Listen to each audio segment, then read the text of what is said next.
जहाँ भी बीजेपी सरकार है वो भ्रष्टाचारी है। जो पार्टी ने फंड ने दिया उनको, वो कहाँ गया पैसा? भ्रष्टाचारी है वो। उन्होंने क्या किया? अब जाके देखो, पूरी गंदगी पड़ी हुई है और कोई कूड़ादान नहीं बना है, नाली हैं, रास्ते हैं, कोई भी कहीं भी कोई काम हुआ ही नहीं है। अगर आप अपने वार्ड के पार्षद बनते हो, अपने वार्ड से क्या भ्रष्टाचार को खत्म कर दोगे जड़ से? बिल्कुल जड़ से खत्म कर दिया जाएगा। आप पार्टी लुभाने का काम कोई नहीं करती। आप पार्टी जो सक्षम बोलती है वही करके दिखाती है। लुभाने की बातें नहीं करेंगे। हम वार्ड के लिए भी और हर चीज के लिए काम करेंगे। और हमारी वार्ड में बहुत सारी समस्याएं हैं। जगह जगह पे गंदगी पड़ी ना, ये गंदगी उठानी है यहाँ से, इसको साफ करना है। उसके अलावा बहुत सारे रास्ते हैं, ब्लॉक पड़े हैं, उनको खुलवाना है। नमस्कार, मैं सनी तुसीर और इस वक्त हम पहुंच चुके हैं नरेला के वार्ड नंबर 4 यानी कि खेड़ा खुर्द में। आज हम आपको एक ऐसी शख्सियत से मिलवाने जा रहे हैं जो शख्सियत किसी भी परिचय की मोहताज नहीं है। ये शख्सियत वो है जो लगातार कबड्डी टीम से जुड़ी हुई है और इनको कबड्डी का इतना शौक है कि इन्होंने फ्री में बच्चों को शिक्षा देने के लिए पूरी एकेडमी बना रखी है। तो इस वक्त अनिल मान जी हमारे साथ जुड़ चुके हैं ओलंपिक खुर्द से, वार्ड नंबर 4 से, जो आम आदमी पार्टी की तरफ से टिकट की दावेदारी ठोक रहे हैं। अनिल मान जी, बड़ा बड़ा स्वागत आपका हमारे चैनल दिल्ली समाचार में। मैं अनिल मान, दिल्ली समाचार के सभी दर्शकों को नमस्कार मेरा।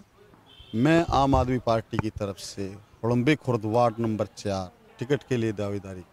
अनिल मान जी, सीधा मेरा सवाल आपसे यही है, आम आदमी पार्टी आप पर भरोसा क्यों जताए? आपके एरिया में वार्ड नंबर 4 से और भी नेता काफ़ी ऐसे हैं जो आम आदमी पार्टी की तरफ से टिकट के लिए दावेदारी ठोक रहे हैं। आखिरकार क्या लगता है, आम आदमी पार्टी आपको टिकट देगी? और टिकट देगी तो क्या खासियत है हम में? हर आदमी में कुछ ना कुछ खासियत होती है। मेरे अंदर भी कुछ खासियत है, वो मैं आपको भी बताऊंगा। हमारी सीट से बहुत सारे मेरे प्रिय मित्र भाईजन जो कि टिकट की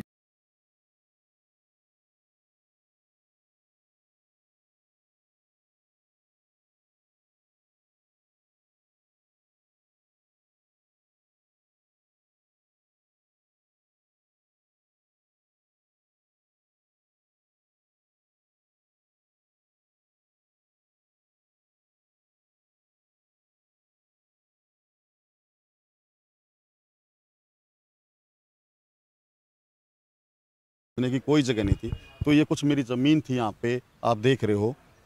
इसमें मैंने कबड्डी स्पोर्ट्स बनाया और चालू किया। और यहाँ पे आप देखोगे दूर दूर से बच्चे आए, कोई उड़ीसा से है, कोई बिहार से है, कोई कहीं से है, वो सब यहाँ रहते हैं। और सबको हम फ्री सेवा, रहना खाना, बिल्कुल कोई किसी प्रकार की फीस नहीं लेते। और कुछ बच्चे यहाँ से सेलेक्ट होके प्रो भी खेल रहे हैं और वहाँ भी गए हैं। ये तो एक स्पोर्ट्स से जुड़े होने के कारण मैंने स्पोर्ट्स के लिए किया।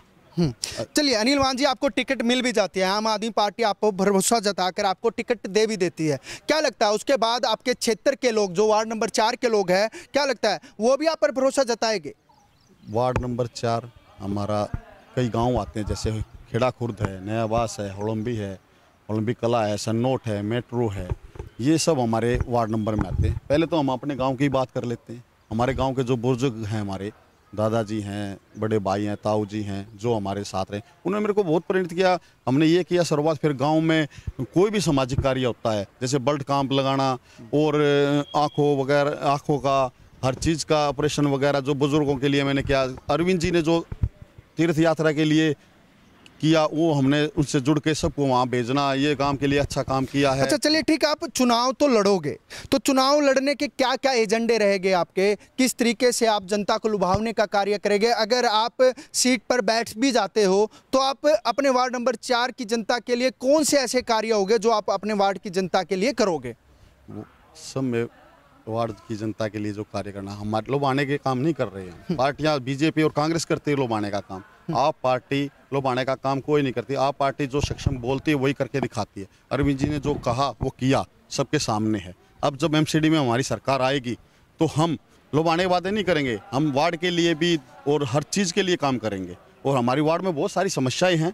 जो बीजेपी की काउंसलर थी अर्चना जी हैं, अभी भी बीजेपी की काउंसलर हैं वो। उन्होंने क्या किया? अब जाके देखो, पूरी गंदगी पड़ी हुई है और कोई कूड़ादान नहीं बना है। और कहीं भी रास्ते जो देखोगे ना, नाली हैं, रास्ते हैं, कोई भी कहीं भी कोई काम हुआ ही नहीं है। सब में पहले तो सब मकसद ये रहेगा, जो जगह जगह पे गंदगी पड़ी ना, ये गंदगी उठानी है यहाँ से, इसको साफ करना है। उसके अलावा बहुत सारे रास्ते हैं, ब्लॉक पड़े हैं, उनको खुलवाना है। अरविंद जी ने सीसीटीवी कैमरे लगवाए हैं और काम किए हैं। जैसे आप देखो बहुत सारा काम। तो क्या लगता है आपके यहाँ पे जो बीजेपी की सरकार रही है, बीजेपी की निगम पार्षदा रही है, क्या लगता है उन्होंने कोई कार्य नहीं करवाए? अच्छा, बीजेपी पे भ्रष्टाचार के भी बड़े आरोप लगा रहे हैं, आपकी पार्टी के द्वारा लगातार भ्रष्टाचार के आरोप लगा रहे हैं। क्या वाकई में ही आपके क्षेत्र की जो निगम पार्षद था वो भी भ्रष्टाचार थी क्या? देखो, इसमें भ्रष्टाचार, बीजेपी पार्टी जो है भ्रष्टाचारों की ही तरह भरी हुई है। आप कहीं भी ले जाओ, हरियाणा में देख लो, कर्नाटक में देख लो, जहाँ भी बीजेपी की सरकार है, यूपी में देख लो, जहाँ भी बीजेपी सरकार है वो भ्रष्टाचार ही है। वहाँ सारी जगह भ्रष्टाचार ही हो रहा है। तो आपके वार्ड नंबर 4 में भी भ्रष्टाचार हुआ? भ्रष्टाचार के काम ही नहीं करा है तो भ्रष्टाचारी, वो पैसा कहाँ गया? जो पार्टी ने फंड ने दिया उनको, वो कहाँ गया पैसा? भ्रष्टाचार ही है वो। उसको आप किस तरह कह लोगे? जो काम करा देते तो भ्रष्टाचार नहीं होता। उन्होंने काम ही नहीं किया। इतने दिन से वो 5 साल अभी यहाँ की काउंसिलर रही हैं, हमारे गांव में एक बार भी नहीं आई। कोई काम हमारे गाँव में वो कहे कि ये काम किया उन्होंने मेरे से। यहाँ हमारे ये जो है संस्था है, एक बार मेरे से उनकी बात हुई थी कि हम वहाँ पे थोड़ा फंड्स रखना चाहते हैं, पर आप आम आदमी की पार्टी है तो आप इससे जुड़े हुए, तो इसलिए लोग बाग मना करें। माँ जी, ये कोई बात नहीं होती है, सामाजिक कार्य के लिए ये जगह के लिए उपलब्ध है। हमारे सांसद जी जो, ठीक है अनिल मान जी, मेरा एक क्वेश्चन और है आपसे। अगर आम आदमी पार्टी आपको टिकट दे तो रही है, चलिए आपको टिकट दे भी देती है आम आदमी पार्टी, उसके बाद आप जिस तरीके से अपने गांव के लिए काम करोगे, क्या लगता है आप सबसे पहले आपका कौन सा ऐसा कार्य रहेगा जो आपको विजयी करके आपकी जनता अगर चेयर पर बिठाती है, एमसीडी का निगम पार्षद बनाती है, तो सबसे पहले आप अपनी जनता के लिए कौन सा ऐसा कार्य करवाएंगे जिससे जनता की भलाई होगी? मेन मुद्दा ना हमारी वार्ड का, इस क्षेत्र के निवासियों का, देखो रेलवे क्रॉसिंग का है। जो रेलवे क्रॉसिंग है ना खेड़ा कला की, जो हमारे गांव में एंट्री होती है जीटी रोड से और हमारे वार्ड लास्ट तक जाती है, वो बहुत साल से वो फाइल दबी पड़ी है जब से बीजेपी सरकार आई है। नहीं, सांसद जी के पास भी गया था मैं, हमारे एमएलए साहब ने, सर चौहान जी ने इतनी तैयारी करके उसको आगे बढ़ाया था, पर वो जाके वहाँ एलजी के वहाँ रुक जाती है, अभी तक काम नहीं। सब में पहले मकसद होगा अरविंद जी से मिलकर इस रेलवे क्रॉसिंग के लिए पासिंग अंडरपास बन जाए। और जो जितना जाम लगता है, परेशान होते हैं, जो सुबह आदमी सर्विस में जाते हैं वो वहाँ से छुट्टी हो गया तो रात को 10 बजे अपने घर बढ़ते हैं जाम के कारण। सब में पहले इस जाम का रास्ता हमने निकालना है, रेलवे क्रॉसिंग के नीचे अंडरपास बनाना है। एक तो सब में पहला मुद्दा यही रहेगा, इसमें पूरे क्षेत्र की भलाई होगी, क्योंकि हर जो रास्ता निकलेगा तो उससे रास्ता जब निकलता है। और दो मुद्दे और बताइए जो आप सीट पर बैठते ही करोगे। एक हमारे जो गांव की नहर है उस पे पुल है, वो बिल्कुल बहुत सालों पुराना बना जब से नहर बनी है। कई जगह छोटे छोटे पुल बने, बवाना में देखो, आप आगे देखो, समयपुर में देखो, ये पुल अभी तक ऐसा का ही ऐसा ही है। कम से कम जब से हम पैदा भी नहीं हुए तब से है, और हम ये चाहते हैं कि इस पुल को चौड़ा करा जाए। दो ये मकसद हमारी ये रहेंगे। उसके बाद आगे हम जैसे भी जाएंगे, मेट्रो बिहार के रास्ते देखो आप, कितना गंद, मतलब आप देख नहीं सकते कितने गड्ढे, 2-2 फुट के गड्ढे वहाँ पे हुए। वो गड्ढे बिल्कुल रोड क्लीन। और मेट्रो बिहार के जो मेरे प्रिय भाई भी हैं, बहनें भी हैं, बुजुर्ग भी हैं, वो कईयों की तो पेंशनें बंद कर दी बीजेपी काउंसिलर होने के कारण, वे सबकी पेंशनें चालू करानी है अरविंद जी से कह के। और बहुत सारी समस्याएं हैं, जो 4-5 मुद्दे जो हमारे बुजुर्गों की पेंशनें जो हमारी काउंसिलर ने बंद कराई ना, सब में मुद्दा है वो काउंसिलर पेंशनें अरविंद जी से कह के सब में पहले वो चालू करानी। और रास्ते जहाँ के रास्ता होता भी करता है, जहाँ रास्ता होता वहाँ तरक्की ज़्यादा जल्दी होती है। ये 3-4 मुद्दे तो सब में पहले यही रखे जाए। क्या लगता है अगर आप अपने वार्ड के पार्षद बनते हो तो उसके बाद अपने वार्ड से क्या भ्रष्टाचार को खत्म कर दोगे जड़ से? बिल्कुल जड़ से खत्म कर दिया जाएगा।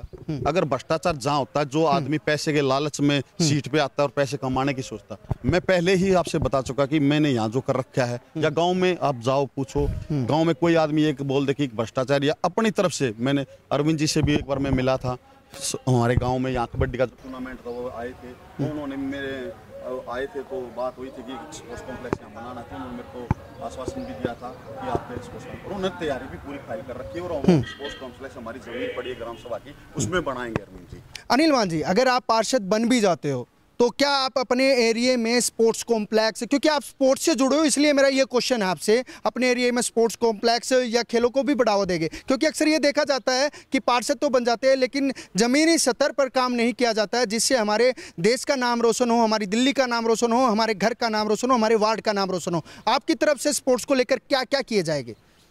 हम स्पोर्ट्स के लिए बहुत कुछ किया है और करेंगे भी। और स्पोर्ट्स कॉम्प्लेक्स बनाने की बात, एकेडमी बंद हो जाएगी, हम ग्राम सभा की जो ज़मीन है अरविंद जी से कह के वहाँ स्पोर्ट्स कॉम्प्लेक्स बनाएंगे। और अभी हमारी एकेडमी के 26 जनवरी पे एक बच्चे को मनीष सिसोदिया सर ने, जो उप मुख्यमंत्री हैं दिल्ली सरकार के, उन्होंने 2,90,000 रुपये का चेक लड़के को दिया, पीयूष मान को। वो कबड्डी स्पोर्ट्स में दिल्ली नेशनल की तरफ से खेला था।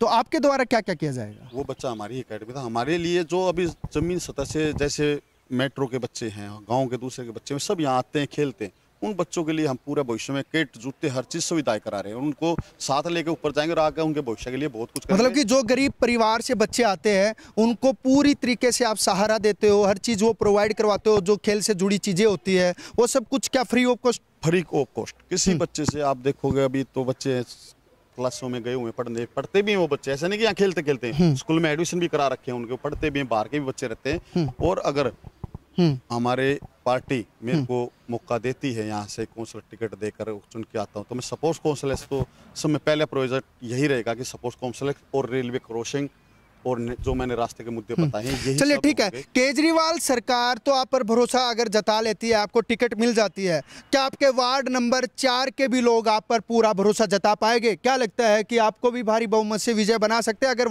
केजरीवाल सरकार आप पर भरोसा जताकर टिकट देती है? तो अब मैं तैयारी कर रहा हूँ तो जनता के भरोसे पे ही कर रहा हूँ।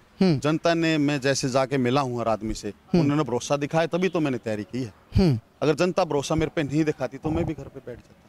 जनता के भरोसे पे खरा उतरने के लिए ही मैंने तैयारी की है। जनता ने ही, मैं जाके मिला हूँ गाँव में, बाहर, हर जगह, तो उन्होंने कहा जी आप तैयारी करो, हम आपके साथ हैं, हर तरह से साथ हैं, हर चीज़ में सपोर्ट आपको करेंगे। आपकी, हमें जो प्रक्रिया हमने शुरू करी है, हमारा जो क्लब है वो पूरी तैयारी से हमारे साथ है, हमारा गांव मेरे साथ है, हमारी जनता मेरे साथ है, जनता का भरोसा पूरा है, हर तरह से विश्वास के साथ मेरे साथ, बुजुर्ग से लेके बच्चे, मेरी बहनें, बेटे, भाई, ताई, ताऊ, हर आदमी मेरे साथ है। चलिए ठीक है अनिल मान जी, आपके शब्दों को हम विश्राम तो नहीं दे सकते क्योंकि विश्राम तो चलता ही रहेगा, लेकिन फिलहाल आज हमारे साथ शख्सियत थी अनिल मान जी और उनसे हमने खास बातचीत की।